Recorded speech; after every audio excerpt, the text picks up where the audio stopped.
Assalamualaikum warahmatullahi wabarakatuh. Yang saya hormati Bapak dan Ibu penguji, dan yang saya hormati Profesor Dr. Edwardus Tandelilin, MBA, selaku dosen pembimbing. Saya Danesworo Arsojo Tekto Yuwono Putro, mahasiswa MBA FEB UGM, Kampus Yogyakarta, Angkatan 78, Konsentrasi Finance. Pada kesempatan ini, izinkan saya menyampaikan hasil penelitian saya yang berjudul Pengaruh Kompetisi dan Kepemilikan terhadap Stabilitas Bank Umum Konvensional di Indonesia. Bab 1. Pendahuluan. Latar belakang penelitian berlandaskan pada kompetisi perbankan yang semakin sengit seiring dengan perkembangan zaman, seperti globalisasi, inovasi finansial, dan perkembangan teknologi. Hal tersebut mengakibatkan pengambilan strategi bank yang lebih kompetitif dan agresif untuk dapat bertahan di dalam industri tersebut. Kemudian dilansir dari Badan Pusat Statistik Indonesia, selama periode 2014 sampai dengan 2021, terdapat penurunan jumlah bank umum yang beroperasi, yaitu dari 119 bank menjadi 107 bank. Hal tersebut menandakan kondisi kompetisi perbankan di Indonesia yang semakin sengit.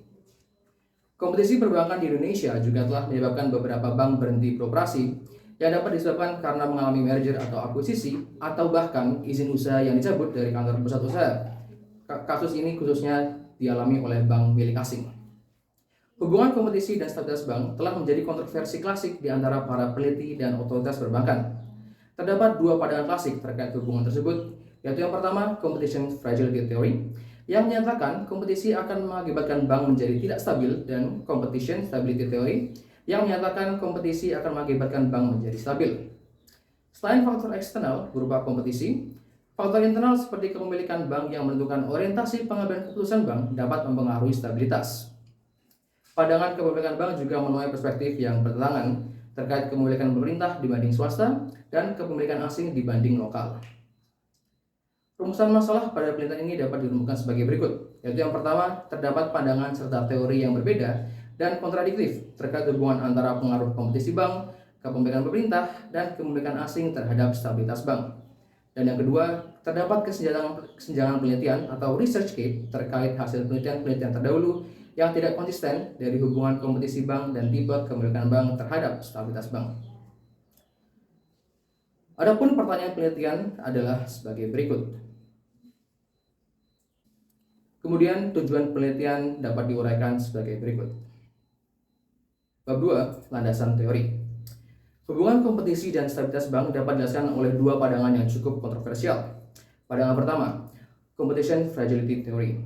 Seperti yang dikemukakan oleh Keeley, Northcott, dan Dennisman dan Demirel, kompetisi yang tinggi akan mengakibatkan bank melonggarkan pinjaman kreditnya dan alokasi sumber daya menjadi kurang memadai, sehingga pada akhirnya bank dapat menjadi tidak stabil. Kemudian pandangan kedua, Competition Stability Theory. Seperti yang dikemukakan oleh Boyd dan Nicolo, Singla dan Singh, dan Shak dan Chihad. Kompetisi yang tinggi akan mengakibatkan insentif moral hazard peminjam yang rendah dan dapat mendisiplinkan manajer bank untuk lebih efisien, sehingga kestabilan bank dapat meningkat. Pengukuran kompetisi bank dapat diukur melalui dua pendekatan, yaitu pendekatan struktural dan non-struktural. Pengukuran dengan pendekatan struktural contohnya adalah Indeks Herfindahl-Huisman atau HHI yang mengukur konsentrasi industri. Kemudian pengukuran non-struktural dapat dilakukan dengan beberapa pengukuran. Penelitian ini menggunakan indeks Lerner karena dapat mengukur charter value bank secara akurat dan dari perspektif teoritis maupun empiris. Kepemilikan bank ditinjau dari kepemilikan pemerintah dan asing juga memiliki pandangan yang berbeda terkait pengaruhnya terhadap stabilitas bank.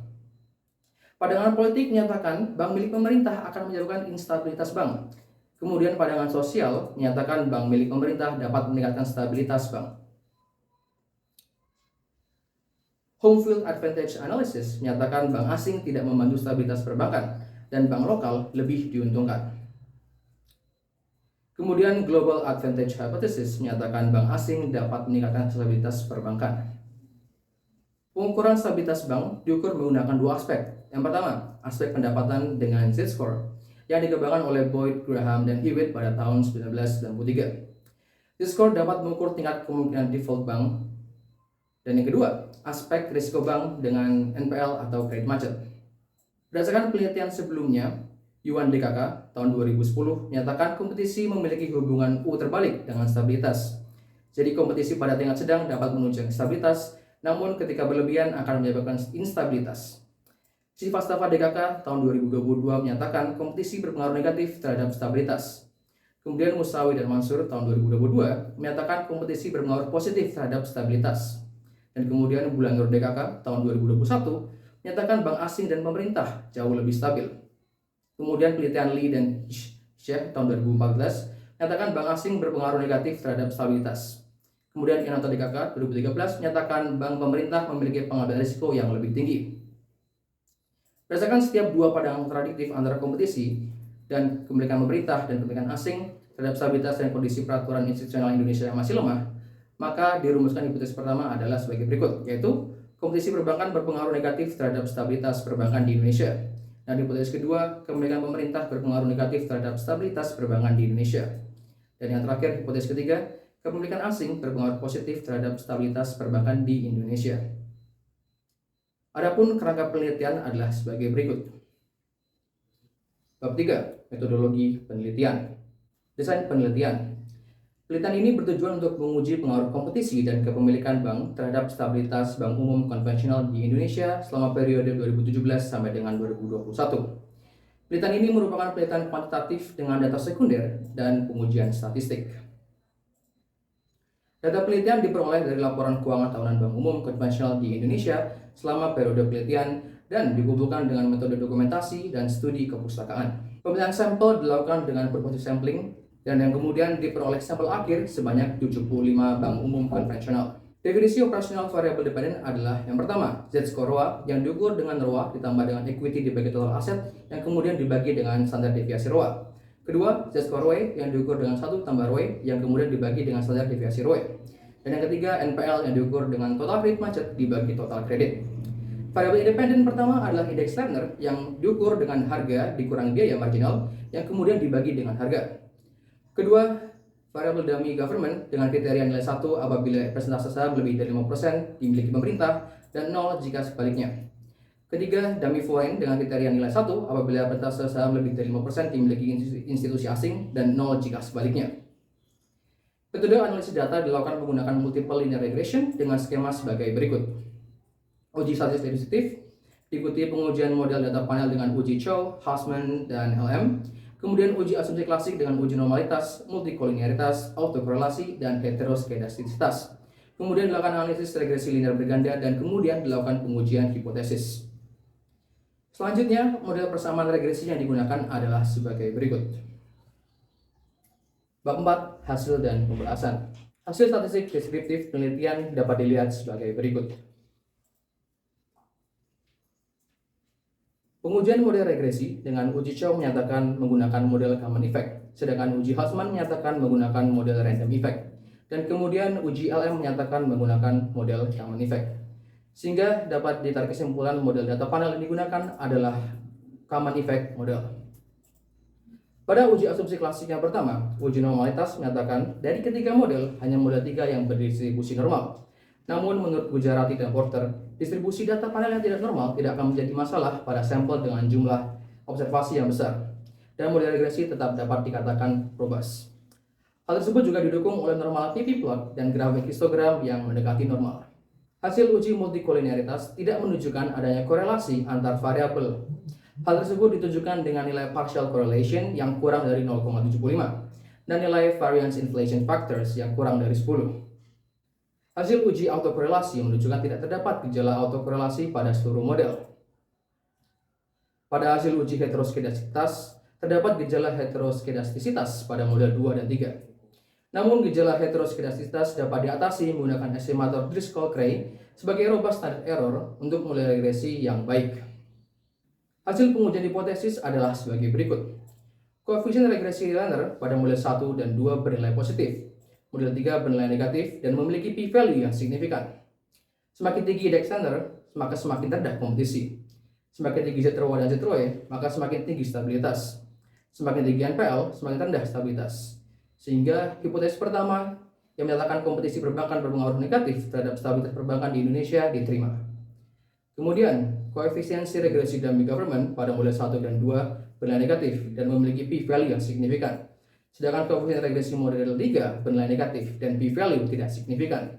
Sehingga hipotesis kedua yang menyatakan kebijakan pemerintah berpengaruh negatif terhadap stabilitas perbankan di Indonesia diterima. Kemudian, koefisien regresi dummy foreign pada model 1 dan 2 bernilai negatif dan memiliki p-value yang signifikan. Sedangkan koefisien regresi model 3 bernilai positif dan p-value tidak signifikan. Sehingga hipotesis ketiga yang menyatakan kepemilikan asing berpengaruh negatif terhadap stabilitas perbankan di Indonesia ditolak. Pembahasan hasil hipotesis pertama. Hasil ini sesuai dengan penelitian Keeley, Northcott, dan Dennisman and Demirel yang mendukung competition fragility theory. Dalam kompetisi yang tinggi, bank akan cenderung melonggarkan pinjaman kreditnya dan alokasi sumber daya tidak memadai, sehingga filter dan monitoring peminjam menjadi buruk. Hal ini akan berujung pada instabilitas bank dan meningkatkan risiko default. Pembahasan hasil hipotesis kedua. Hasil ini sesuai dengan penelitian Ianota DKK dan Ankinan dan Wilbur yang mendukung pandangan politik bank milik pemerintah. Bank milik pemerintah cenderung memiliki perilaku pinjaman yang didorong oleh kapitalisasi, memiliki masalah keagenan, dan pengambilan risiko yang gegabah karena adanya pelindungan pemerintah, sehingga dapat mengakibatkan bank menjadi tidak stabil. Pembahasan hasil hipotesis ketiga. Hal ini sesuai dengan penelitian Degis DKK, Demigoken DKK, dan Ankinan dan Wilbur yang mendukung home field advantage hypothesis yang menyatakan bank asing tidak membantu stabilitas keuangan dan bank lokal lebih diuntungkan dan menentukan jalannya sektor keuangan di host country. Di negara berkembang, bank asing cenderung memberikan pinjaman terutama kepada perusahaan besar, baik domestik maupun internasional, yang dapat meningkatkan biaya operasional secara keseluruhan dan pada akhirnya dapat mengakibatkan bank menjadi tidak stabil. Bab 5. Penutup. Kesimpulan dari penelitian ini adalah, yang pertama, kompetisi berpengaruh negatif dan signifikan terhadap stabilitas bank, mendukung pandangan competition fragility. Dan yang kedua, kepemilikan pemerintah berpengaruh negatif dan signifikan terhadap stabilitas bank, mendukung pandangan politik bank milik pemerintah. Dan yang ketiga, kepemilikan asing berpengaruh negatif dan signifikan terhadap stabilitas bank, mendukung pandangan home field advantage hypothesis. Kemudian, keterbatasan penelitian ini adalah, yang pertama, sampel dan periode yang terbatas pada penelitian. Dan yang kedua, unit usaha syariah dan BPR yang tidak diperhitungkan karena mekanisme yang berbeda. Kemudian ketiga, perubahan dinamika bank selama periode pengamatan tidak diperhitungkan sehingga hanya kondisi bank pada tahun 2021 yang diperhitungkan. Dan yang keempat, hanya menguji faktor-faktor dalam studi terkait dan tidak memperhitungkan faktor-faktor lain yang mungkin dapat mempengaruhi stabilitas bank. Saran dari penelitian ini adalah, pertama, untuk memperluas lingkup sampel periode penelitian dan metode penelitian, dan menguji faktor-faktor lain yang dapat mempengaruhi stabilitas bank. Dan yang kedua, memperluas penggunaan indeks Tanner untuk memperluas penggunaan pengamatan pengaruh kompetisi dalam jangka panjang dan melihat pengaruh kompetisi yang lebih kuat terhadap stabilitas bank. Implikasi dari hasil penelitian ini adalah, yang pertama, dapat digunakan bagi manajemen bank di Indonesia untuk melakukan monitoring dan evaluasi terkait penentuan strategi korporasi untuk menentukan posisi strategis dalam persaingan sektor perbankan di Indonesia. Dan yang kedua, dapat digunakan bagi regulator dan otoritas perbankan sebagai acuan untuk menurunkan tingkat kompetisi perbankan di Indonesia untuk mencapai kondisi sektor perbankan dan keuangan yang lebih stabil. Dan yang ketiga, dapat digunakan untuk acuan penentuan kebijakan bank milik pemerintah yang lebih berorientasi pada pembangunan ekonomi nasional, penunjang stabilitas, dan acuan penguatan infrastruktur dan kompetensi bank lokal agar dapat bersaing dengan bank asing secara sehat. Demikian presentasi hasil penelitian ini. Terima kasih atas perhatian Bapak dan Ibu sekalian. Saya Danesworo Arjo Tirta Yuwana Putro. Wassalamualaikum warahmatullahi wabarakatuh.